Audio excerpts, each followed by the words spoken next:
Hello, and welcome to Esoterica and Nonsense, a podcast where we discuss myths, legends, folktales, fairy tales, supernatural phenomenon, and religions from around the world.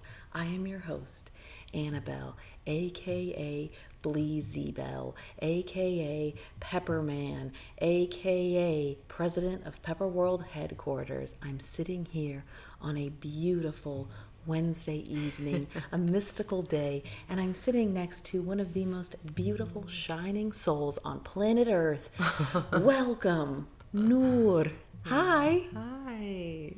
I'm What so an introduction. I'm so excited to have you on the pod. I've been talking about this for quite a few months, and this is kind of my dream. This is why I started the podcast, because I was raised in the United States by heathens. Just kidding. But I was raised by parents who had kind of like, their ancestors had left behind all of their culture. Yeah.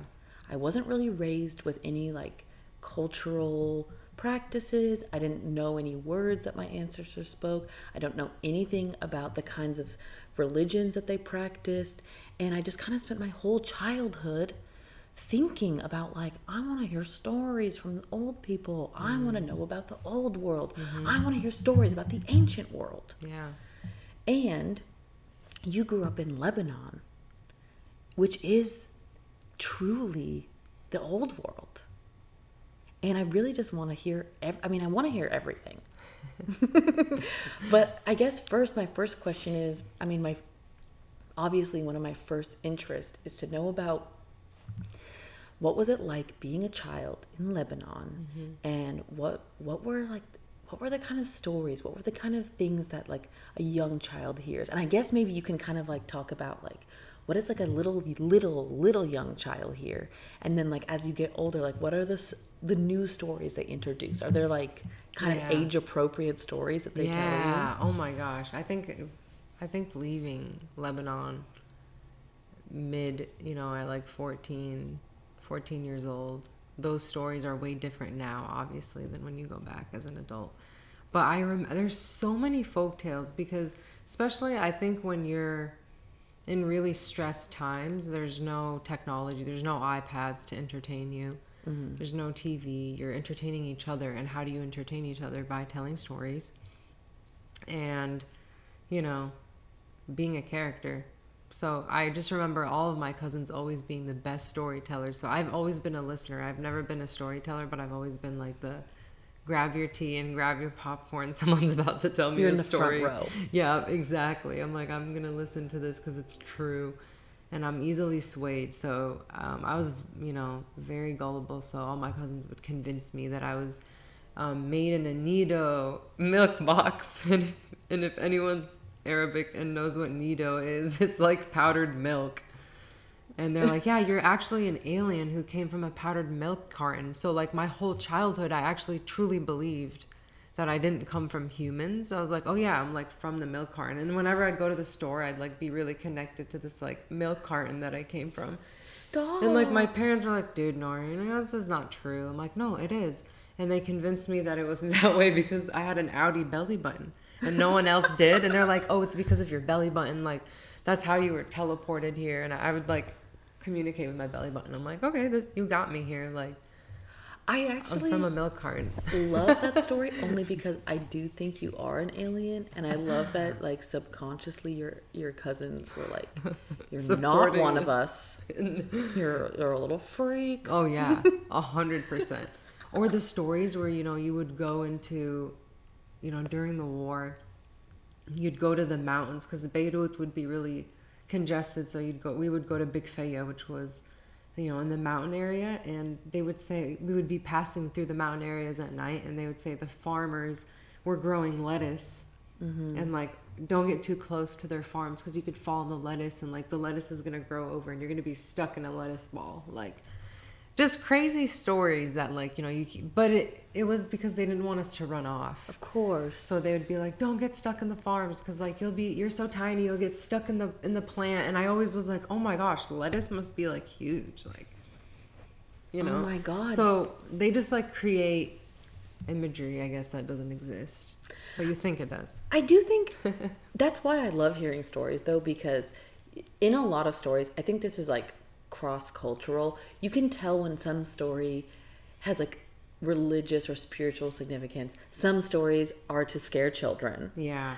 Or scare young adults from having sex. Yeah. Or, you know, to teach you not to kill people for X, Y, and Z. Like, you can kind of smell even the like difference. religious stories, right? Like to make that's all. I feel like that's all humanity's building blocks is stories. Literally. That's all. Stories and stories and stories and stories. Definitely. And then, of course, as time goes on, people will change details to fit their intentions, right? Maybe to scare the kids or something. Yeah. But maybe that story did come. Maybe once this story was a real story, whatever story it is. Maybe it really was once real, and then through the passing of time, it just gets tweaked and tweaked and tweaked. Yeah. So actually, I guess before I get into deep stories, remind me, you were born in 93. Mm-hmm. And were you born in Beirut? Beirut, yep.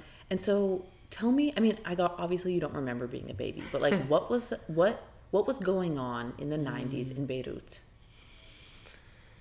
I remember my grandma's house was like fully bombed, like literally a hole through her house, and she was still there. She was like, I refuse to move out. It was a crazy looking building, like hella unsafe. And even I remember from the jump, like the stairs were extremely hard to get up, which terrified me for her because she was old. But she was on the 3rd floor, which was tough to see because even that third, like the left side of the 3rd floor were our friends, and that was like all gone. Like they had destroyed their apartment. And it feels like it's just like dice, like this person's alive, this person's not, like right. Whichever part of the building you're at, they would always try to pay her off and say, hey, we'll give you this much money if you let us just like tear this down and make something new. She's like, no, this is like my home, and no, like my husband's sick, I live here. And she was a very tough woman, and she it was sad to see my mom's school get destroyed that she was like teaching at, and like it was just like random deaths in the family or friends that are missing, things of that nature. But it was always hidden from you as a child. Like I was younger, so they just would drive us to the mountain area and kind of take us out of school and be like, oh, it's time for creativity, help your uncle farm. And I was like, this is amazing. So to me, I was like, hell yeah, I'm out of school, like. Right. So this like is the wartime best. was mountain time. Basically. It was mountain time. It was literally like, get out of the city. We're always outside every day. There was like huedes, which is like literally farms that are like stairs, and we would just get lost. Terraces, yeah. How would you say it? Huede. It's just like layers and layers, and I was just outside all day riding bikes. Like I don't remember it being obviously I remember the traumatic parts and the sad parts, but it was always like, oh, because of this, I don't have to do the normal thing, which is go to school. Yeah, I mean, you're a kid. Yeah. You get to leave school and go to the mountains. I mean... Yeah, and my mom made stories along the way to make me think that, like, we were going to go, like, defeat the emperor or something. I'm like, this is cool. Okay, yeah, so that's... Well, actually... So I do want to hear specific stories, but before I forget, because I will forget, I do want to ask you, I remember once you were telling me about the caves. I don't really know anything, but you were saying that there's a lot of stories and lore and like legends and like kind of creepy stories about the caves, and I do really want to, like, tell me about that. Yes. It used to be one of the 7 wonders of the world. I don't think it... Really? Yeah, I think it like got voted to be like one of the 7 wonders of the world, but... And then the U.S. was like, Lebanese we people can't just like hold on to everything. We're like, they have like the 4 like celebrities that are like half Lebanese or full Lebanese, so we try to hold on to everything. We're like, this is from Lebanon. Don't forget. But but yeah, I feel like Mgharit Jarita is what they call it. Mghara is like a cave. Okay. And Jarita is like where it is. So Mgharit Jarita. And I think it's like 16 miles long, but they only tour like 1.5 miles in, and they bring you back, and it's literally just like a gondola. They take you in a little, like a boat, and it's the cleanest water like in the freaking world, and it's cold and crisp, and they take little cups and you drink it. Okay, wait. So is this It's a coastal? Like the water's in the cave? It's in the cave. So you like almost go down a river and it takes you into a cave. Correct. And they up to stop 16 us. miles long, but you only go in a mile deep. They don't want anyone else further in. Got Yeah, it. I don't remember why. I just remember, of Probably 'cause course, it's- being so curious as a child. Like, oh my God, I would do anything to just zoom down that 16. It was like stalactite and stalagmite, you know, like melting. And Mgharjaita is really beautiful. You should look up pictures. But the colors look like turquoise. Like, it's like, Oh, wow. it's like turquoise colors. Not actual rock, but like it's blue and then brown. And then there's water that's like pure blue. And then there's land inside of it. So it goes. But they say like the myth is like Lebanon is built on 9 cities. And I'll never know. I have no idea what that even means, to be honest. So if someone else knows, I'd love to know. But they always say it's built on 9 cities. So there's like worlds below it. Which And to which me blows checks my out. mind. Because Like cave people. like cave people. Yeah. Thank you. And they're finding these underground cities all around the world, specifically in places like Turkey and other parts of the Middle East. And it would make sense to me, especially in the Ice Age or especially during times where you had super hot temperatures. Why wouldn't you live underground? Yeah. Or in a cave, cool off. And so you grew up hearing that like all the time, that like Beirut is like the city on top of 9 cities. Mm-hmm.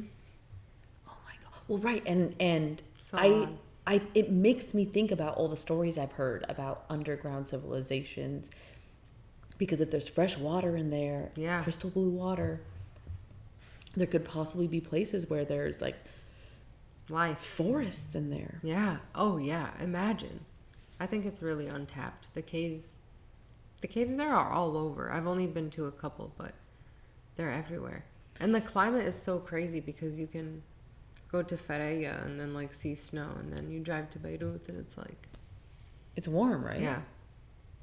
So what are the kind of stories that you would hear about the caves growing up? The caves were definitely like, I don't want to say like God sent, but they would relate everything, I feel like, to religion. So, which I never liked, because I feel like, why can't it have its own mystery? Why can't it have its own mystery? It always has to be related to something that we can't explore or like can't question, type of thing. But what are they there for? How did they get there? Who lives in there? How deep do they go? Why don't we know about them? Why can't we travel all the way in? I know that humans would destroy anything that they see, so I get that they're trying to preserve it, but at the same time, I would love to know, you know, the history of caves, because I think of Neanderthals, you know, like they survived in cave systems, and that's where they made fires. And if there's water, I mean, There's life. humans have been deep in there. Yeah, for sure. They have to have been. Yeah, 100. Especially in that terrain. If you were to see that terrain, Right. it's like Grand Canyon everywhere, but then there's houses on top of it. But then if you travel down, there's...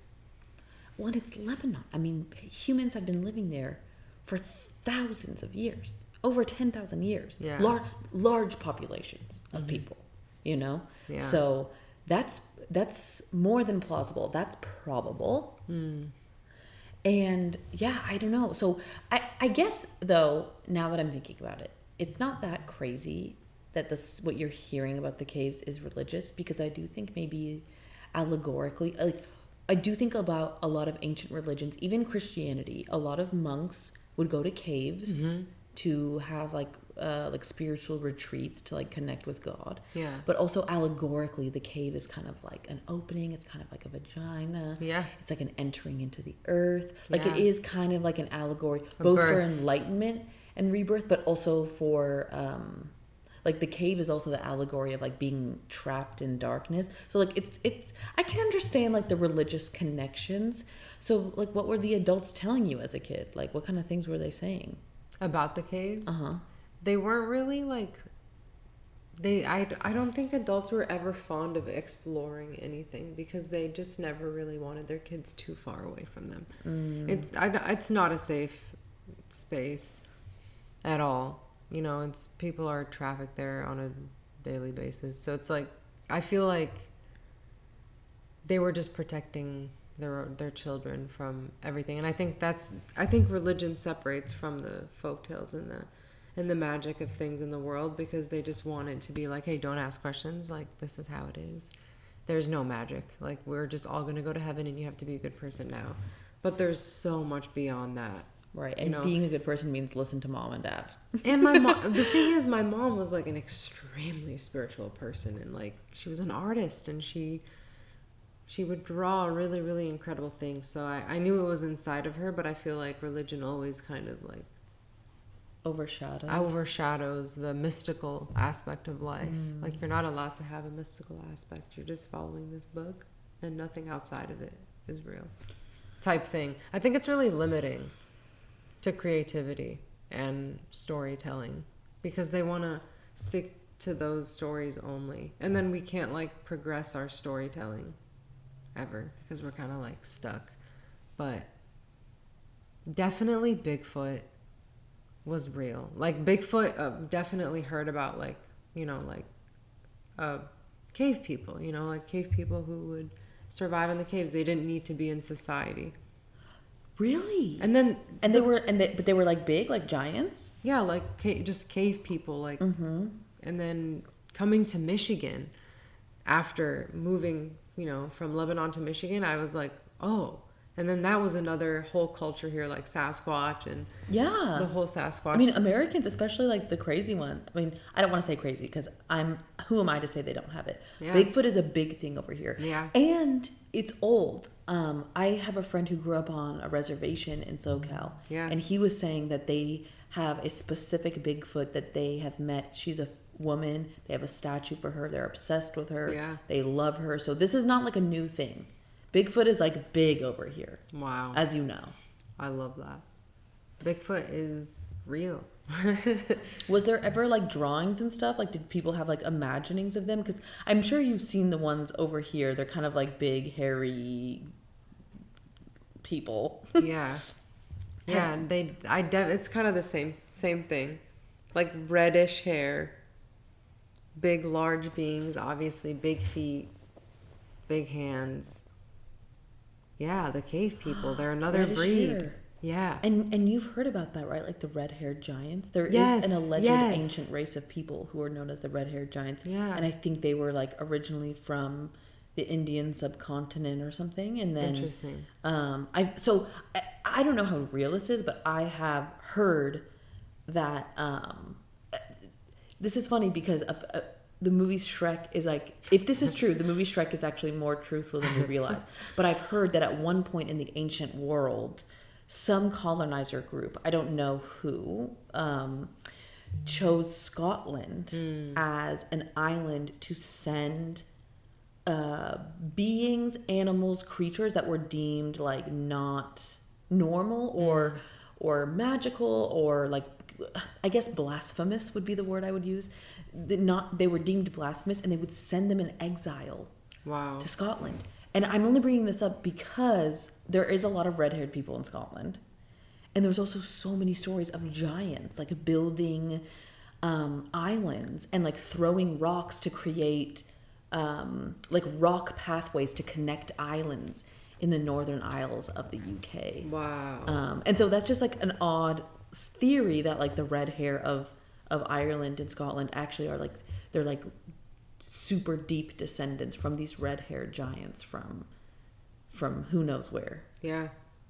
Cave people are, I feel like they know a lot more than us. I think they're closer to the core. I think any being who's living connected with nature and connected with their body knows more. Yeah. And we basically know nothing because we were raised super colonized. Yeah. But actually, speaking of being colonized, yeah, tell me about like Lebanon, because of course, like I haven't actually been over to that part of the world. I've always wanted to go. Yeah. And And now that you've experienced both the United States and Lebanon, Mm-hmm. I feel like the Middle East is kind of like the OG colonizers. I'm not. It's a huge area, but I'm Yeah. just saying like they originally colonized Spain, and Yeah. then Spain kind of became like the big guns, and they colonized the Americas. And so I feel like in a way, the Middle East is like our grandparent here in the United States. You know, our parents are like the Europeans, and then their parents are like Yeah. people of the old world. And so That's like, a really good way to explain it. what was that like? Like, what? How would you describe? I guess this is kind of a broad question, but like, how would you describe the attitudes of adults and like how the colonized mindset plays out in that culture? Oh, yeah. I think they just want to replicate everything that Americans do out there, which is pretty sad, in my opinion. Damn, But, that sucks. you know, anything that comes out here, they want it there. It's extremely influenced. I mean, it's always been like the dream to come to the United States, to get your citizenship and to work out here. But it's a really twisted way of getting people to come work in the US, because it's all used through media, and it's the movies we watch, and it's the opportunities that we think we might have here, which some people do, some people don't. But it's very, very colonized in the ways of, in every way, in music, culture, and food. The cafes that start opening are like burgers and fries instead of like healthier foods, because they just think of, oh, if they're mass producing things over there and making money, then we can too. So we just adopt colonizer ways, which is pretty sad. So I think it's shocking to see how much people will choose the progression of like technology and money versus like the progression of humanity. Like, I'll never understand. I mean, that's colonization. We need to just be better. Medicine has to be better. Technology has to be better. Like, it's like, wait, but why can't like we be better? Like, we have to become better before we're constantly progressing everything. So I feel like that was always weird. Like, what's the big hype? Like, what's the fucking big hype? And then I get here and it's like, there is nothing but darkness, sadness, and if I could sum up my American experience in 2 sentences, it was when I was working at a title company, and a woman would walk in and be like, yeah, my father just passed, so like I need the house in my name, and I need all the money and all this. And I was like, this is what place is made of? Like, that situation describes moving here. It was like darkness. There's like no communities. There's no sense of community. Everyone splits after they're 18. They go live in their own apartments. God knows how they even take care of each other. Then they somehow find a stranger to marry, and then it's like, hopefully we can take care of kids together. When in reality, it's supposed to be a community thing, if that's what you want. But you can't really like raise the whole family by yourself with just you and your partner. You need like a community and people that love you and support you. So I think that is really sad, you know, like convincing brown women or just like any woman of color that like independence means like living alone and getting a 9-to-5 and being in the corporate world or whatever. But like, sure, some women could view it that way, or some people could view it that way, but it's like a trap. It's a trap into the rat race, into their money like scheme.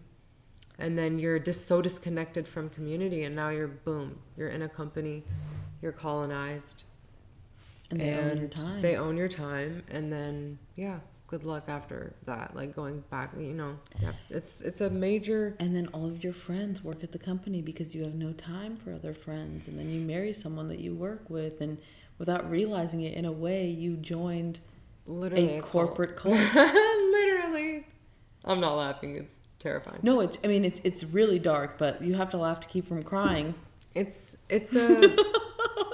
literally like a. It's fucking intense. Yeah, so I definitely feel like colonization in general like rips apart families. It destroys history, and it also just destroys like your chance of like making it in your own world. Like I would have loved to see children not suffer. I would have, you know, all throughout history, not just with the diaspora now, like with so many diasporas in the past. Like it's centuries old, and it's like, how can we have taken the opportunity for like children to become musicians, or how can we have taken opportunities for people to become artists? And I just think about all the art in the world, like all the lost art, all the lost poetry, all the things like we don't know because we just choose like money, and it's pretty sad. Yeah. So I'm not a fan of either. Lebanon is very, you know, it's there's no middle class. It's like you're either really, really poor or you have a lot of money and you're a dick. So it's like there's no in between, which is heartbreaking because it's just, you can't, it's just it's destroyed. Like the economy is destroyed. The government steals from its own people, and it's very corrupt, to be honest. And it's very sad to see like where it's gotten. But my memories of it, of course, are like my storytelling parents and like going to Wade El Laymoun, like citrus farms and, you know, beautiful beaches. Like I never felt and saw the exact pain of war. I knew it was happening, but I just kind of was like, this is just life. Like, of course people are going to want this. Like, why wouldn't they? It's literally heaven here. You know, that's only a matter of time. And I think as a child, knowing that like colonization is like normal, like that's really twisted.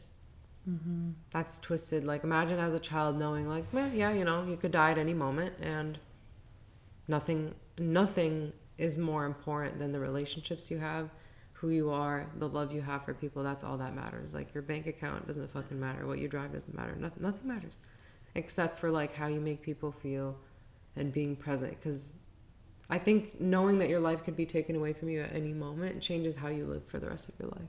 Oh my God, for sure. Yeah, for sure. Like you look at everything differently. You're never gonna like, no material object could ever be valuable ever again. Yeah. When your family's been stripped away from, nothing could ever make you happy. Nothing could ever, like. I mean, I think that's why, in my experience, by a long shot, the kindest people I've ever met are people that by American standards are living in poverty.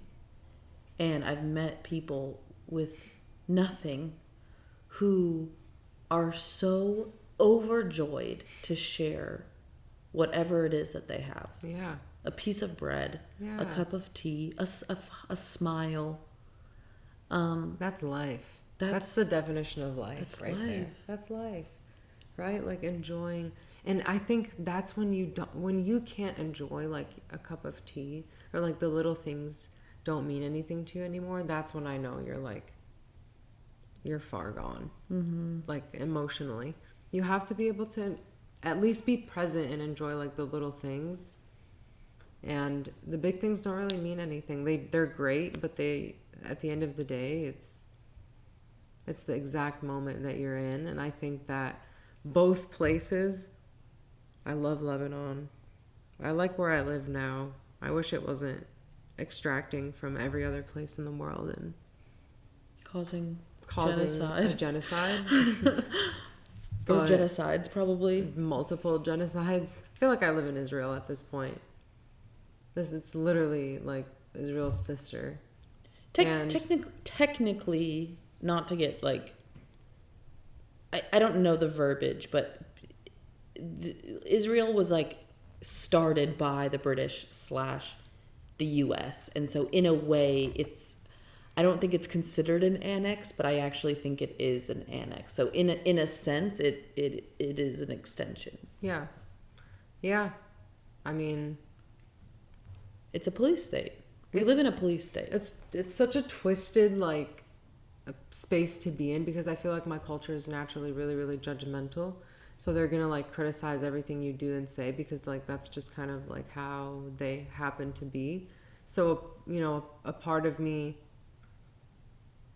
like it's just a really it's like a specific space to be in, because a lot of Arab don't give a shit about what's going on, which is the most painful space.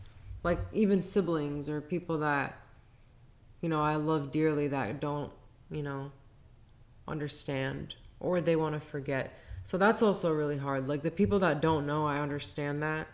You maybe you just didn't cross any paths with someone who's like keeping you in the loop, which that's crazy, but it is what it is, I guess. So, but the people who grew up in it and are aware is like that's like they're hiding, I guess. You know what I mean? Like they're hiding how they feel about certain situations, and I think that like kills everyone. That's like what continues the violence and perpetuates what's going on, because people don't say anything because they're afraid. So it keeps going and going and going. But yeah, I mean, it's sad growing up in a place where everyone wanted to be like Americans, and then you move to a place where you're like, ew, this is disgusting and I want nothing to do with it. And then you're like, you can't really go back because that's not possible. So you're just going to have to move to Mexico. Pack your bags, baby. We're out of here. It's just so interesting. It's so fascinating to me, the world and specifically the nature of colonization and how it travels like a virus. Yeah, absolutely. There's a movie, I think you should watch it. It's intense, but while you were speaking, it was actually reminding me of this film. It's called El Norte. Have you ever heard of it? I think it was made in the 80s, in like the late 80s, and it's I don't want to say it's based off of a true story, but it's based off of stories of immigrants that's kind of compiled and boiled down into like a story about two siblings who are from Guatemala, from Huate. And it starts like during like a civil war basically happening between different local groups. And so like when the film starts, they're in Guatemala, they're in like their traditional clothing, their traje, and like there's like all this murder that happens. And so this brother and sister set forth to cross to go travel through Mexico and then cross the US border. Wow. And it's a horrifying journey. There's this famous scene where they get stuck in this tunnel. They're like going through a sewer to get to the US, and there's rats that come and bite them. And then they move to Los Angeles, and like they're like Mayan people. Wow. But like now they're trying to assimilate. So like the girl starts wearing makeup and push-up bras, and she came from like wearing her traditional clothing that was like so beautiful, and she's like working for this rich white woman, and it's like people in the States are just lawless. They have no shame. They have no shame.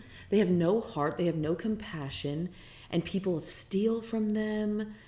Like their own kids steal from them. Yeah, no, it's a really intense film. It's actually like heartbreaking, but it's such an important film, and I don't hear people reference it enough because I see this a lot. I see this happen a lot where the rest of the world will idolize the United States because, you know, the films, it's this land of freedom and opportunity. Such a propaganda. And then upon arrival, there is a destitution of emotional connection. And that's like an understatement. But I feel like we've gone super off track, and I want to steer us back to talk about your grandma, because you mentioned her. Yeah. You mentioned she lived in a building that had been bombed, and I want to know more about her. And like, I want to know about your grandma. What's her name? That's my mom's mom, Khadija. What a beautiful name. She was hilarious. We would always be walking to the bakery or going somewhere down the street, and these red buses would pass by. I'm like, Grandma, what are those? She's like, those are people that are going to hell. Because it was like a red bus. She was like, the red buses, they go to hell, honey. And I'm like, damn, I never want to be on a red bus. And I was like always scared of the red buses. Stop. Only to realize that they were just like regular buses, like just regular transportation buses. She was just always like trying to freak me out, you know? And she would always tell me, she's like, yeah, you know, she She wasn't that religious. Like, she always would tell my mom, like, you know, you should just let her wear a bikini to the beach. And my mom's like, astaghfirullah, like, that would never happen.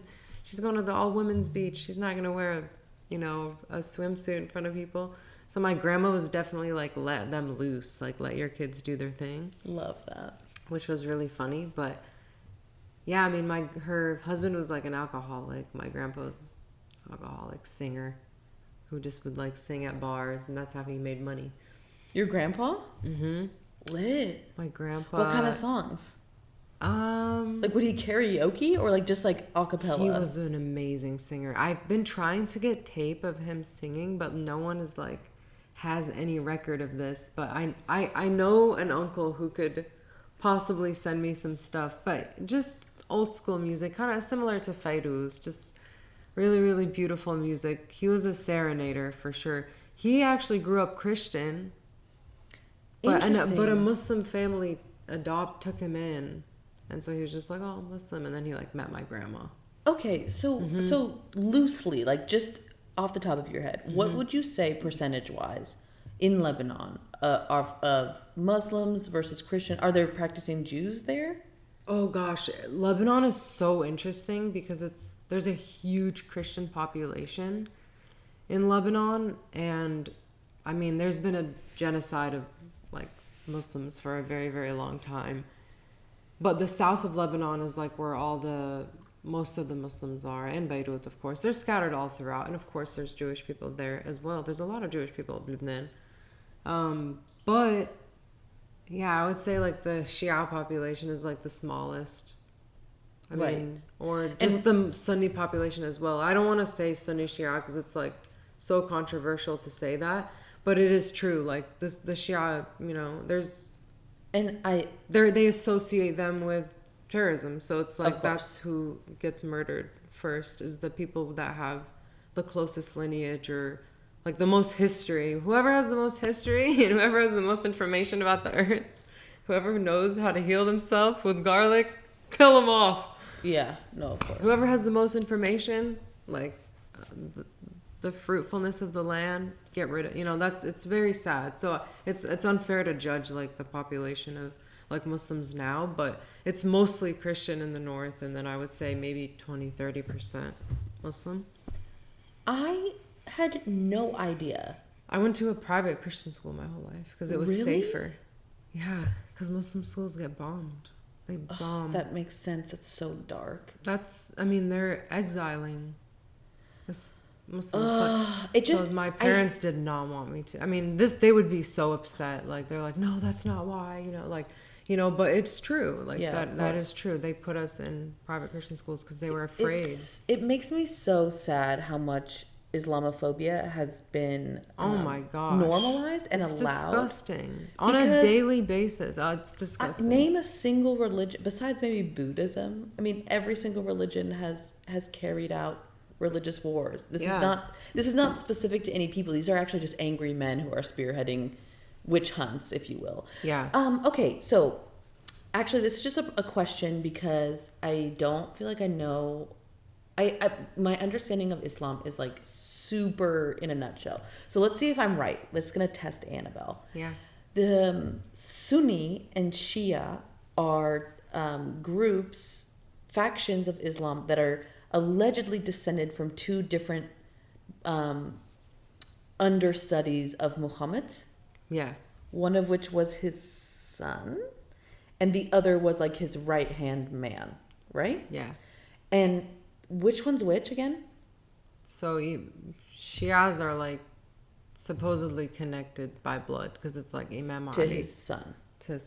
Got it. And then, so usually when you revert into Islam, you're a Sunni because like you're born in, or you couldn't be from the bloodline because you're a convert. Correct. Yeah. So So Shias are, you know, the ones that are supposed to be teaching, like they believe like, hey, we're the ones that are supposed to teach. Sunnis are like, anybody can teach, you know. So, you know, I hate like you know, my cousins will be like, oh, you're Shia because like my mom's Sunni, my dad's Shia. So I'm like, what does this even mean? You know, it doesn't mean anything. But the meaning is just, I understand my dad's perspective, like there's blood, like I understand that there's a lineage, there's a specific lineage, and they pray a certain way. They don't eat until it's dark. They're like, oh, Sunnis be eating when it's like light out during Ramadan, bruh. Like, oh, they only be praying 3 times a day. We pray 5 times a day. Like it's like little things. Like it's not everyone that is Muslim is just Muslim. Like it's not. Like 80% of Muslims would be like, don't even go there. Like there's no difference. We're all just Muslim. Like the word Muslim or Islam means to submit. I don't even like to consider. I always tell Christian, like, people are gonna kill me for saying this, but like it's a way of life. Like they say everybody's Muslim. Like everyone's Muslim. If we're just all like, Islam just means to submit to something other than yourself. Don't be such an asshole and be so full of yourself that you don't commit to something other than yourself. Commit to something other than yourself. There's more outside of you that exists. This is just the shell and the body that you live in. Live life for more than just yourself. Yeah. There's no need for there's no need to change yourself. Just live. And the word Islam literally means like to submit, like just a submission to something. That's beautiful. So it's not like, I don't know, it's so twisted in the Western world.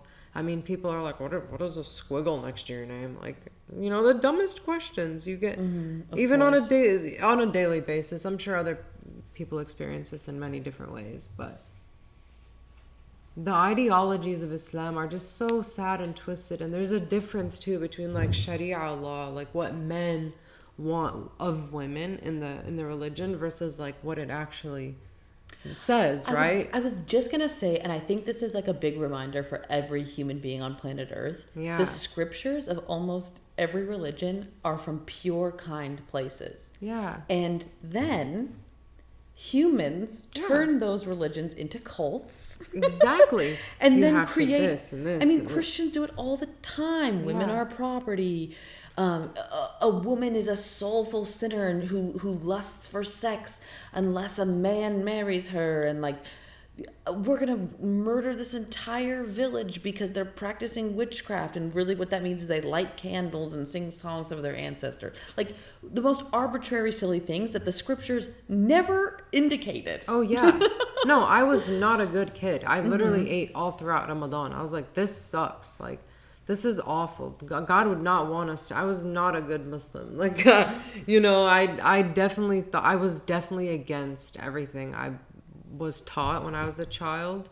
Even to this day, I'm not like, oh yeah, I'm a practicing Muslim. Like, I go to the masjid and I fast. Like, that's not true. I think Islam is really beautiful, and I think it's extremely underrated, and people are extremely Islamophobic. I'll defend that till the day I die, for sure. Yes. That's where I'm from. But I'm not saying like that's the spectrum that is the truth. I believe that standing in one place in one spectrum and saying I'm right makes me wrong. Like, I don't know anything. So I can't tell people like this is the way or this isn't the way. I do believe that something is bigger than me out there, but yeah, I think I'm like a literal amoeba cell on a planet that just wants to live, and I'm kind of making it a little bit planet. Yeah, like I wish that humans weren't making it worse. Like, I feel like we are the infection. Like, I am a bacterial infection that the earth has. You're not. I feel so bad. Like, I hate that we have emissions and like garbage and shit and like hurt this planet. But I think, it's, you can try your best to exist in the best way that you can. But it's tough being like growing up Muslim and then having outside perspectives, because they're like, this is the way, and I'm like, I'm gonna get tattoos and I'm gonna date whoever I want, and no, I'm one hair that's shown is not gonna be 1 minute in hell. These are all stories. They're like, every hair you show is 1 minute in hell. I'm like, damn, that's hella minutes. Shit. But I was like, does length play a factor? Does length play a role? Can't show your armpits, can't show your knees. I'm like, okay, I understand. What about eyebrow hairs and eyelash hairs? Did you ever ask that? I was not allowed to touch my eyebrows till I was like 18, literally. Like, they didn't allow. I was like... But are those a minute in hell? Yeah, right? Where does the cutoff? I have a very hairy face. Like, what is going to happen to me in hell? I'm going to spend a lot of time there. So these are the silly things that I just don't, I don't condone this behavior, this scaring a child into thinking that, showing skin is wrong. Like, because that's why then I did it. And I was like, yeah, hell yeah, booty shorts. This is what's going to piss my mom off. I'm going to wear these ones. This is just a personal thing, but like I would just prefer if the rules were equal for men and women. Yeah, like, absolutely. I'm totally down for people doing what they're comfortable with for whatever reason, but like if you have to do it, then like make the boys do it. That's all I'm going to say. Exactly. But I'm, I agree. I'm not really big on rules. I do believe it's best to be kind and supportive and teach young children to critically think, but to also be a part of community. Because ideally, you don't need to make rules that there's no killing. That would just be an obvious, why would I ever want to kill? You know what I'm saying? Exactly. And I think that's kind of what religion and government has really gotten wrong. Like, placing a rule doesn't change anything. We need to create a world where that's not an interest. Why would I want to murder? Exactly. Yeah. It creates an ideology for someone to actually go do that instead of not even talking about it at all because that's abnormal. Yeah, I'm with you. I wish it was that way. So, okay, I want to hear about your grandma. I want to hear about what your grandma's relationship to Islam was, and I want to hear about the stories your grandma would tell you. My grandma was a crazy woman. She was amazing. We would literally just go to the ocean with a net. We'd catch a bunch of sardines. We'd come home. We'd fry them, and we would just make sardine sandwiches and like tarator, like fresh sauce on, and then her sage bread. Literally the bread I made today. She would just make a huge piece. They're usually like huge. Oh. And then she would just little sardine sandwiches. Yummy. She was really, really cool. But she had a lot of fear. Mm-hmm. She just lived in fear. Did she grow up in Beirut? Yeah. Okay. Yep. Grew up in Beirut. Had 9 children. Fuck, that's a lot. And do you know what year she was born? I couldn't even tell you. How old was she? Like, she would be probably in her late 80s now. Okay. Late 80s, yeah, she just passed a couple years ago. But my mom's mom was an incredible person. I mean, she made life. I think there's resistance, resilience, whatever you want to call it. You have to distract children when there's a lot of distress. Politically, you can't control it. You can't leave. You can't do anything. So you have to create fun. There's no power. There's no hot water. You better make it fun. So I just have like the best and spookiest memories too, because it was always like surviving off candlelight a lot of times. And I loved those days. Like secretly, I loved when things would go wrong because family had to spend time together. And then we were forced to spend time together. And that was the only time we did. Because every other time you were like scrambling to work because the work until there's no power. And then we have to be together again. So I definitely didn't grow up with like regular like human, like basic needs were not like always there. Right. Which made me extremely like independent just as a child. So then growing up here, I think that's different. You can't really do that. Like in the US, you're kind of forced to be dependent on the system. So you have to work together. Yeah. And so what kind of stories would your grandma tell you when you were little? Did she ever tell you any like folk tales or fairy tales? Yeah, my grandma did. She read us a lot of books. And most books were about like pardon me. Most books were about like talents and singing. A lot of the books they would sing to us. It wasn't like a lot of the storytelling was like singing. Oh my god. That's so nice. Yeah, the stories were There was some stories that were just like regular conversation, but most of them were just like songs. So the song would be the story.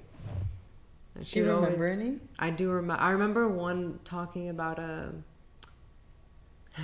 She was like, it was a bird. It was a beautiful bird with the maybe a two. What does it start with? He has like an orange tip. The toucan? A toucan. And he had a salmon in his mouth. And he thought he was the best thing that's ever walked the planet. He's like, I have a fish. And the fox is below him. And pretty much the whole point of the story is like to stroke someone's ego and to catch their fish. And he was like, oh, toucan, I've heard you have the best voice. Like, I heard you're an amazing singer. And he's like, what? He's like, no, sing for me. And he was like, ah, and he like sang and he dropped the salmon and the fox caught the salmon and left. And he was like, all you have to do in life is just stroke people's ego and they'll drop the ball. Because people love to feel significant. Oh my God, that's... And so she always so convinced cute. me that like people would be doing things for you only because they want to feel significant, not because they actually want to do it for you. I mean, I don't think that's like, true for everyone, but I agree. It's like in a lack of colonized trust. world, fuck yeah. Yeah, she was like, trust, no soul. Like, I can't blame her. I mean, catch the salmon and run. Get your bread. But it's brutal out here. Exactly. It is brutal out here, and people can be so conniving. Yeah. I mean, you're just in survival mode at all times. Even poetry, like women's poetry in the Middle East is just everything has always been from the perspective of a man, always. And just now I'm starting to read, like as a 31-year-old, I'm like just now starting to read poetry. Actually, Sarah got me that book. It's an Arabic poetry book. I'm like, oh my God, women never get published poetry like this. I need to read this. It's such a different perspective. Shout out to Bisaracha, Theodora Menakova, #1 fan of the podcast. Right. Because you get to see life from a different perspective, like the caretakers of the world giving you perspective versus like... I mean, and that's my biggest dream, right?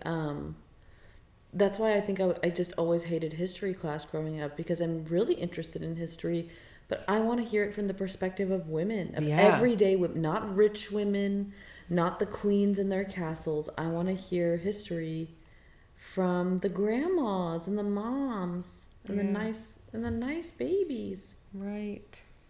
And it's the grandmas. I mean, I think that's where we've gone wrong as a culture. Grandmas are what keep the world together. Grandmas are the most important and precious cargo that we have. That's so true. That is so true. Yeah, because and it's not about hierarchy, but like all babies are precious. All babies are born pure. But like a baby can be baked in 9 months. A grandma that's a slow bake. Yeah. That's a slow bake. That's a slow bake. On low. It's a low temper. It's a low temp bake. She's so cute. I love grandmas. Like, that's something I also really feel like disconnected with the younger generation. Like, they have there's like... Well, they're not raised with their grandparents. So they don't even know. Like, I grew up with my grandma, and my grandma was one of my best friends. Yeah. And I know everything. I mean, not everything, but I know so much about my grandma because I spent time with her all the fucking time. I spent more time with my grandma I know more about my grandma than my mom. Me too. Like, she was... My grandma is the shit. It's like their second try. Like, they didn't do it right with our moms. So then we're the second try. Mine's my paternal grandma. But I will say, like, I grew up in the United States. I remember my whole life talking to other kids, and they don't know shit. Yeah. Like here's a simple, small example. My grandma, her parents were born in the aughts, which were the early 1900s. Mm-hmm. My grandma's mom, I think was born in the year 1900, and I think her dad was born in 1901. So the years 1900 to the year 1909, they referred to as the aughts. So when I grew up, my grandma would tell me her parents' stories. Yeah. And so she would call them the aughts. Back in the aughts, my mom lived on an almond farm up in Chico. Like, these are stories I would hear. Yeah. But then I remember in school, I would like reference, whatever, we're learning about history or something, and I would say the aughts. No one would know what I was fucking talking about. Whoa. And I just didn't realize, right, like no one's being raised by their grandparents. No one's hearing lingo from 100 years ago. Wow. I'm hearing lingo from 100 years ago because my grandma's telling me about her parents. And she barely told me that much anyway. But I just was like, wow, like no one talks to their grandparents. They see them maybe once a year, twice a year, or just for like little dinners. But like you're not really spending time with them, you know? Don't let your precious time go away. If you have grandparents, go interview them. Go ask them questions. Mm-hmm. Record them. Record them. They have all the relics. They know everything. Like you said, if you've lived past 85, you really have to be tough, strong. Yeah. To have survived that long. And the women, like, yeah, they have been carrying the human race. Yeah. Literally and figuratively. Yeah, I've always seen the women in my family being the caretakers of the men. Always, every time. Mm-hmm. Like my grandma was like just a really tall, big woman, and my grandpa was like really scrawny, like tiny little guy. That's so she was just like she was definitely like the big spoon for sure, probably her whole life. So that's like the image, like she was the caretaker, and she was like, don't drink, go sing and come right back, type thing. So I was always surrounded by the women, always taking care of the men, which isn't a bad thing. I feel like other Arab countries are, the opposite. And Lebanon is very like progressed in that way, where like there's probably the least amount of women that are covered there. Least amount of like it's a party city for sure. Like Beirut is like party central. Wasn't disco huge there in the 70s? Yeah. Oh yeah. It was like yeah. Tehran and Beirut were like huge disco centers, right? Yes. Oh yes. It's like the SF of Hot. of the Middle East. Hot. Not the LA, but the SF. Dubai is like the LA of the Oh, for sure. But Lebanon is very, people go there to, party. I never saw that lifestyle, sadly. Very, very sad about that. I never experienced the party lifestyle in Lebanon, but I will go back. Yeah, I would love to go back. Beirut is one of those cities that I've never known a lot about, but I've always known I'm supposed to go. The cedar trees, the snow. You can literally ski and then go to the beach. Like it's so beautiful. Ugh. The sea is incredible. Like it's a perfect world there. I mean, I see why everyone is up in there. It feels like it's inevitable, and that's always how it felt as a child too. I was like, this is short-lived. It's magical. Ancient land. Why wouldn't you want it? It's short-lived. But I would always bury notes for myself, actually. I buried notes in Jbel, in Bikfaya, which was the most fruitful land, like literally fruit trees everywhere. I loved going up there. And I buried a note to myself when I left. And I came back at like 18, 19. And it was, You found it? Yeah, because they were like, we're actually laying a foundation here. And we're going to build a house here. I was like, no, you can't. My capsule is there. That so is they so let me, cute. They let me dig it up. And I got to keep my note. So I was like, oh. Nour, you're so nice. Well, I love it. I feel like I could talk to you forever. But before we go, if you have a specific like fairy tale or story that you can remember from Lebanon, I'd love to hear it.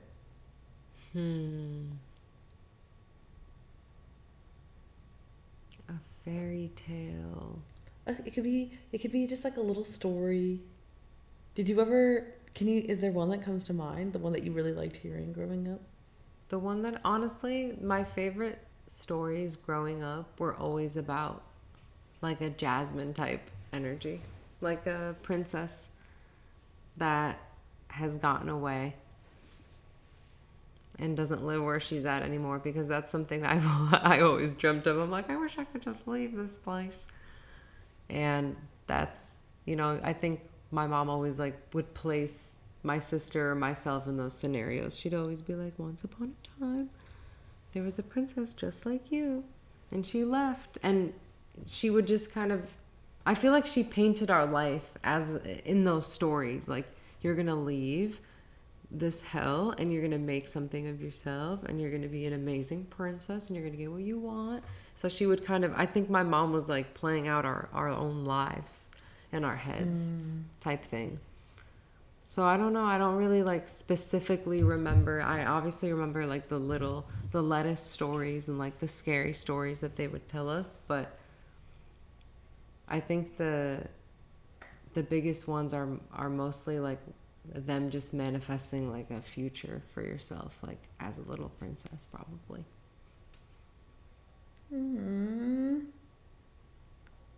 That's so nice. And then you envision that stuff. You're like, what? I'm gonna drive a car someday and get groceries? That sounds like a dream. A princess who drives and goes to grocery stores. I can get tomatoes and cucumbers from the store.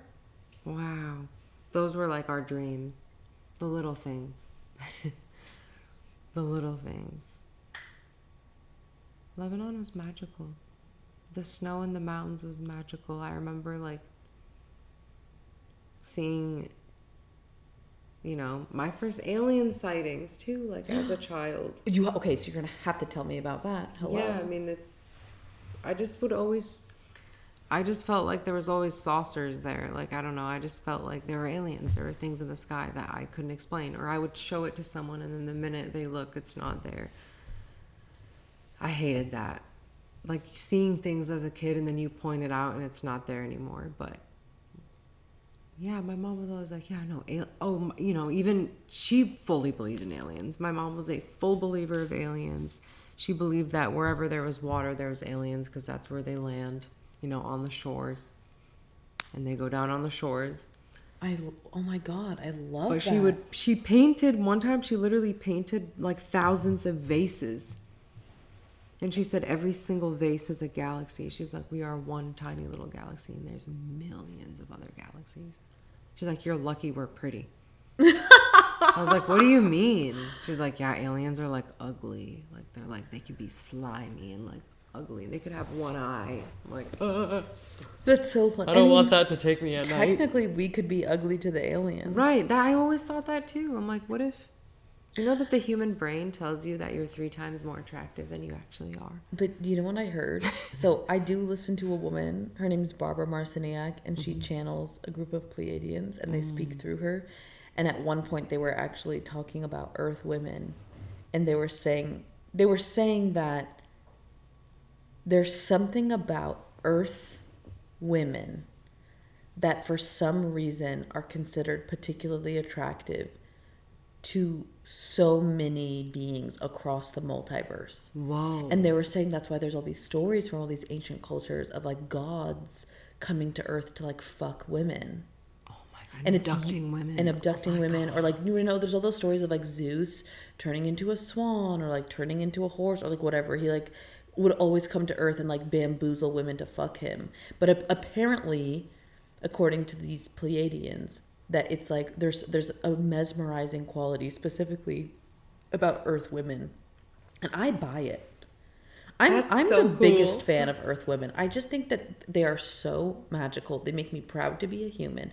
Anytime I get really depressed about the state of humanity, you just think about all the women you love. I think about all the women I love, Yeah. and they're so nice. They're so pretty. And they're hot. And they're so nice. And they cook and they take care of doggies. Like, I just think of how nice my friends are to their animals and to their kids. Yeah. They're just the nicest moms ever. And I'm Let's make just like, snacks and cuddle. I love that what you said the other day. You're like, Men are on borrowed time. I'm like, this makes sense. Everyone is a woman. Well, so technically, like biologically, the basis of our genetics is feminine. Right. And the masculine, or really just like having a penis, is a variation. But like the blueprint of our bodies are feminine. And that's true for almost every living creature. Like when they're developed in the womb or in the egg form, they're all identical. They're actually the feminine form, and then they end up growing their male anatomy. Right. But what I find interesting, I think I've mentioned this before on my podcast, I don't remember, but there's this incredible book called The Art of Dreaming, and it's about a man named Carlos Castaneda, and he ends up befriending a Native American man who is a Nahual. He's like a sorcerer, and he like becomes his apprentice for a while, and they have a long friendship. But there's a particular book, The Art of Dreaming, where he learns the art of dreaming. And there's this portion where he's dreaming, and in his dream he travels to another dimension. Like he's in outer space, but like he's in another world. Yeah. And as he's like looking around, he feels like this swooshing energy, and it's almost like this thing is about to like eat him, and he like pops up and wakes up. And so he tells Don Juan, who's this master, like about his dream. And Don Juan explains to him, like he says, Carlos, like the universe, the multiverse is female. And as a male, you are not free to travel anywhere. Wow. You can, but they will swat you just as easily as you would swat a spider on your desk while you work. Wow. Without thinking. They'll just snap you, and you will cease to exist. I love the idea of being nothing. It brings me so much comfort knowing I'm just like a grain of sand. I'm like, oh, nice, cool. Have you ever had a nothingness dream, or like a dream about like being in a realm of nothingness? All the time. Really? Tell me about that. I just feel like I'm a part of a million other cells. Like the vision I had when I was with Todd when we did the meditation, I was like, oh, I'm just like, I was in sand. I was like a grain among like millions of grains of sand. I always think of myself as like I want to crawl into a cave and observe. I don't know how to explain it. Like I'm not supposed to ever be in a spotlight. I'm just supposed to be like an observer from the side. Not like I'm a pawn, but I just always you can tell me today that the earth is like hot pink and I'll believe you. Well, yeah, my impression of you, my opinion of you is that you come from like the web of consciousness, and singularity isn't for you. Because right now, I call it borrowed singularity. Yeah, borrowed singularity. I love that word. And yeah, I just get the impression that that's not your vibe. It's hard. It's really hard. It can be really lonely. And I think that's why so many people struggle with depression, especially with a colonized climate, because it's about isolating you from people, and it sucks. Yeah. Because that's not how consciousness exists. Yeah. Consciousness is a web of interconnectedness that is constantly weaving and reinforcing itself again and again and again. Yeah. And like we've created a world where it's like we cut ourselves off again, as every time a bridge is built, we cut it off. And like we live these like sad fears and realities that don't even exist. Yeah, and we lack real connection. And I see this a lot in the United States. I see people really struggling to make meaningful connections, and maybe have never made a real connection in their life because their parents were also disconnected, and their parents never really connected with them, and so on and so forth. I definitely feel very thankful to be free. For a long time, I'm like, oh, maybe I didn't do the right thing, and I should have had an arranged marriage and done this and that. But then I realized that none of those things are even real. Like, you're just randomly born into a family. Like, in your past lives, you were so many different things, and so you've experienced so many different races already. So I think that takes away the pressure. Knowing that, like, yes, colonization has been happening for thousands and thousands of years, and it just happens to be that it's your family this time, but it's not going to be your family forever. So it just doesn't Yeah. feel like it's something to victimize yourself for, but like something to be thankful of, to know that, wow, yeah, people really do suffer. People suffer. Yes. And I really have experienced seeing that deeply in this lifetime, and I'll take that and I'll treasure that with me forever. Mm-hmm. And I think this is actually like a Hindu principle or like a yogic principle, but what technically in human form, you have zero control over the world. Truly. Yeah. Even if you think you do, even if you're a billionaire or a king or something, you actually are not in control at all. And the only thing that you do control is your inner world and how you decide to feel. And of course, you could have the worst day or a really difficult life, and be exposed to horrific things, but no one can make you feel 100%. anything. And that's what true freedom really is. Yeah. Is choosing to create your inner world. Yeah. And I actually really think that's what so much religion has robbed from humanity. Is it's kind of like mandating what the inner world is, but the inner world could be anything. Mm-hmm. And it's not about controlling others. It's not about controlling things around you. It's about taking ownership over yourself. And who do you want to be on the inside? Do you want to be meditating? Do you want to be thinking of ideas? Do you want to be exploring universes? Like, you can build universes within yourself. It's not about astral traveling. 100%. You can do it within. And Yeah. that's what freedom is. Do whatever. Yeah. That's so beautiful. I think that about a lot because I read a book in high school, it's like one of the coolest books. Maybe you've heard of it. It's called Man's Search for Meaning. Have you heard of it? No. It was written, I think, correct me if I'm wrong, humanity, but I think it's written by Viktor Frankl. Mm-hmm. I think he was a licensed therapist, and then for 2 years, and then when he was 26, he was taken to a concentration camp by the Nazis. He was a Jewish man, and so he was 26 years old. Wow.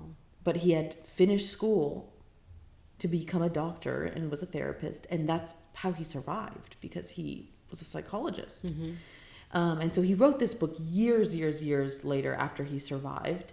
And so the book is partially him processing his experience in a concentration camp, but he also talks about, as a psychologist, the reactions that humans had to the concentration camp. So not just Jewish prisoners. He also talks about the Nazis. And what's fascinating is that about 80%, not only of Jewish, we'll start with Jewish people, around 80 to 90% of Jewish people completely shut down day one within 6 hours because they beat it out of them. If they were beating someone and you watched them beat them, they would beat you. So within 6 hours, everyone is checked out, right? Understandably. And then around like 10 to 15% of people would become capos, which were basically like informants. Like they would kind of they were bootlickers. They would rat out other Jewish people, or they would help the Nazis beat other Jewish people, and then in exchange they'd get privileges, like maybe a pair of shoes, or maybe they'd get extra food or whatever. But what Viktor Frankl talked about was that these people who were more likely, the people who were ratting on other Jewish people for extra privileges, were people who in the outside world worshipped money. They were people who were rich and couldn't stand not being rich, or they were people who had always wanted to be rich. But here's where it gets interesting.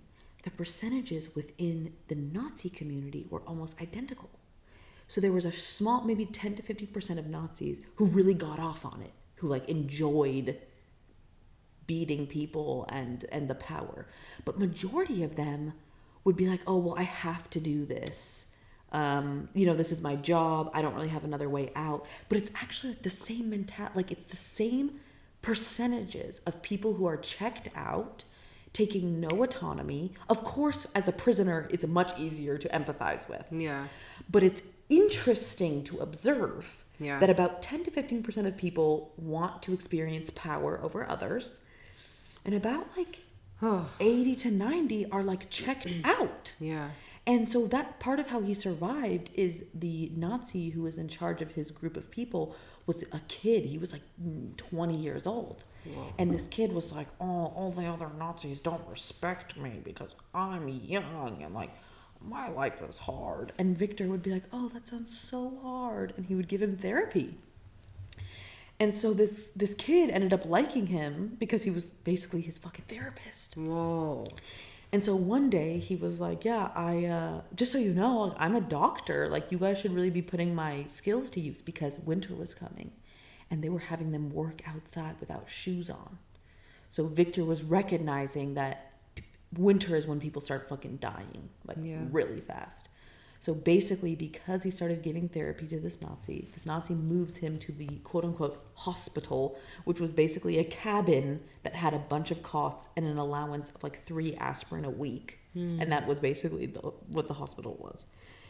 And so Victor is now just like, gets to stay inside, and he just watches people writhe in pain with illnesses and unbelievable, horrible things.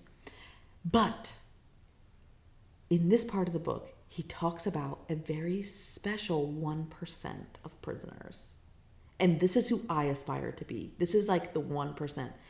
There was 1% of prisoners who started reciting the Torah. Because again, during your bar and bat mitzvah, you have to memorize pieces of the Torah. Yeah. And he said that there was this, there was a few people like this, but he ended up talking to one of these women. And she would just like, basically the Nazis had dismissed her from work because she was deemed too crazy. And so there was nothing physically wrong with her. She was just considered insane. So they sent her to the hospital, and every morning the sun would rise and she would go outside barefoot and talk to a tree. Wow. Every day. And then she would like be reciting the Torah all the time. And like she would be like, I fucking get it now. I get it. It all makes sense. And like she would always say shit like that. So finally one day, Victor was like, what? Like, can I ask you, like, what are you talking? Like, are you talking to that tree? And she's like, oh yeah, I'm talking to the tree. And he'd be like, does the tree talk back? And she's like, yeah, the tree talks back. And he asked her, like, what does the tree say to you? She said, the tree says, I am eternal life and I love you. Wow. And she was saying, like, I get it now. Like, all the answers are in the scriptures. Like, we are God. You are God. I am God. God lives within us. Like, it's that easy. Yeah. And like, it really is that easy. That was like a long-winded story about how like your inner world is the only thing no one can take from you. Yeah. No one can touch. And that's what liberation is. That's the whole point of spirituality and religions, is to remind people to unlock that door within you, that even in the most horrifying circumstances, you have the freedom to be whatever you want within. Yeah. And I wish that for all humanity. I wish for all humanity to start tapping into that 1% of freaky people who choose love in the midst of turbulent seas. Yeah. You know? Yeah. Because it's so easy to fall into. It's so easy. And it's been happening for the last 10,000, who knows, 20,000, who knows.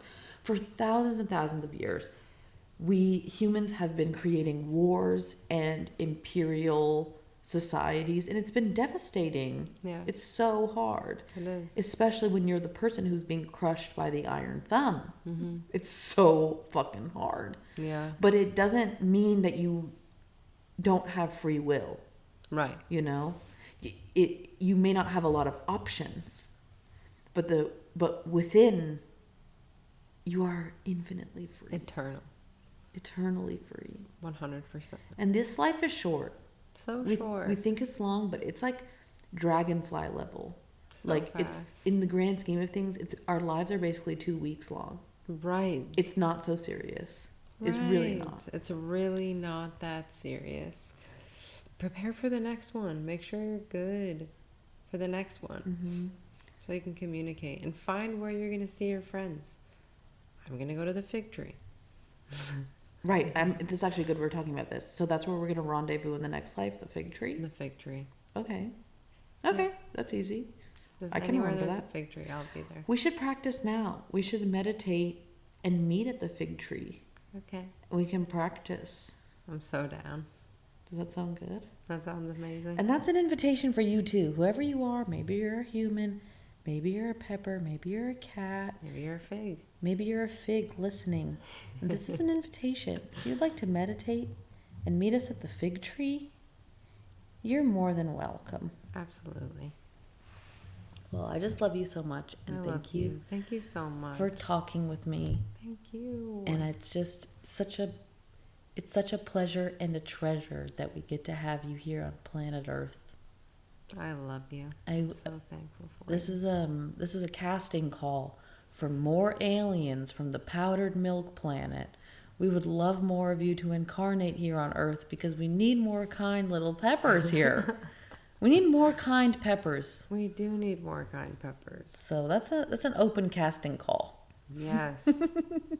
Taking applications now. Remind me, what's the name of the powdered milk again? Anido. Anido. Sick. We should make some Anido shirts. I'm going to work on some merch about that. Stay tuned. Stay tuned. I'll make some milk bread. I love you. I love you. Thank you so much for listening in. And wherever you are on planet Earth right now, I'm sending you the biggest hug. Mwah. Over and out.